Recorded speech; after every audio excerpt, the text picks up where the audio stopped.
But if you have vast numbers of people coming to Britain, which is what we've had for the last 15 years, what happens is they don't mix and integrate. You start to get the formation of ghettos.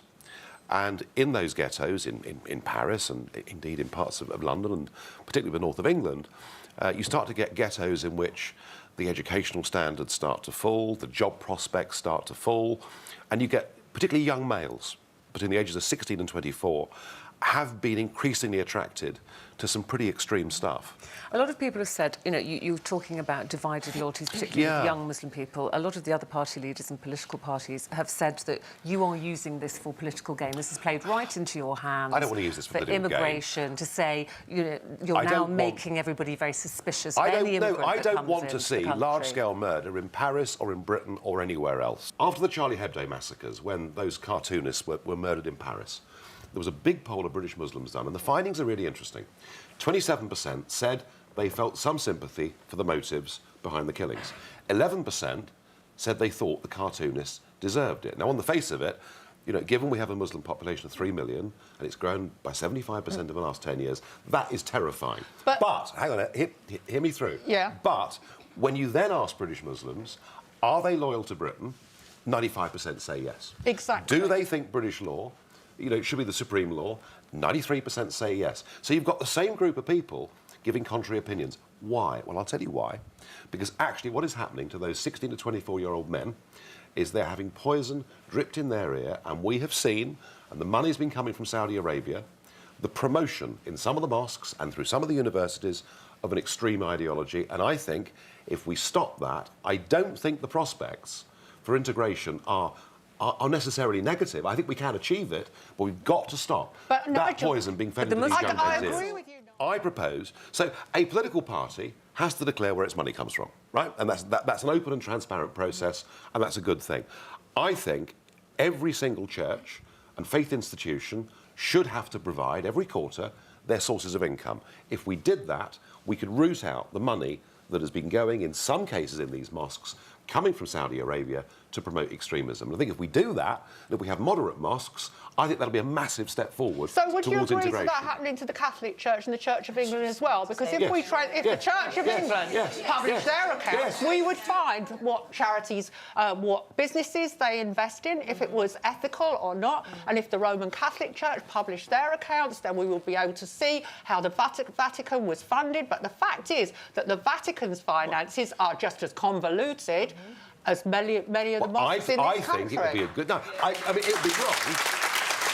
It would be wrong to single out the Muslim faith and say they had to declare their source of income and not the Catholic Church and the Church of England. I think all the faith organisations but the Muslim faith should declare where their money comes from. are being completely singled out here, particularly when it comes to the migrant crisis as well. And now what people are saying is some of the things that you have said this week are focusing very much on immigration, and then people think that the immigrants coming in, the migrants coming in from Syria, amongst them are going to be all these terrorists. How do you know that? Can we please be honest? You know, I said back in April and May that if we allow countless millions to come to Europe, and whether you call them refugees or migrants, there is a big debate about who's actually coming, all right? But I said back then, and it wasn't because, you know, I didn't invent this.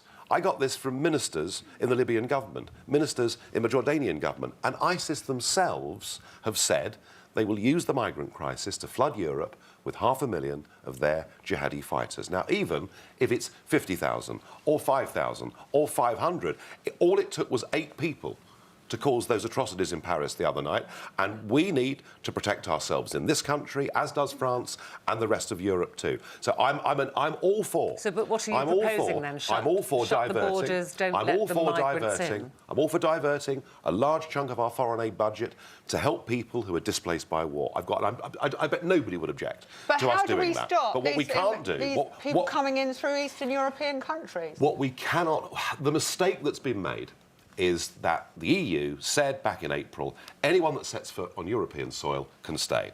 And then Mrs Merkel, in what I think is one of the biggest policy errors we've seen in modern times, basically encouraged countless numbers of people to come. We have no means of checking the backgrounds of any of these people. we're not actually singling out genuine refugees. You are singling out the Muslim community, and don't you believe that we already have a huge state of Islamophobia here already? Do you not feel that you're inflaming the situation by singling out a particular section of British society? I think if you talk about a problem, you're more likely to deal with the problem. And what I've seen... But are Muslims the problem? Well, we're not saying Muslims are the problem. We're saying there is a small strain within Islam that believes, for whatever reason... And Muslims don't identify with them? Well, what we saw today, and let's all cheer, the Muslim Council of Great Britain took out a big advert in today's Daily Telegraph condemning what happened in Paris. Yeah. Good, great, I'm delighted. That's absolutely right. That's good. But what we mustn't do, and it's very interesting that the leader of the Lib Dems, the Green leader, and Yvette Cooper have called my comments despicable when I talk about the conflict that is going in amongst young male Muslim people in this country. I'm sorry, they are trying to pretend a problem doesn't exist, and it does, and we must talk about it, and we must try and deal with it, and if we deal with it, we'll all be happier.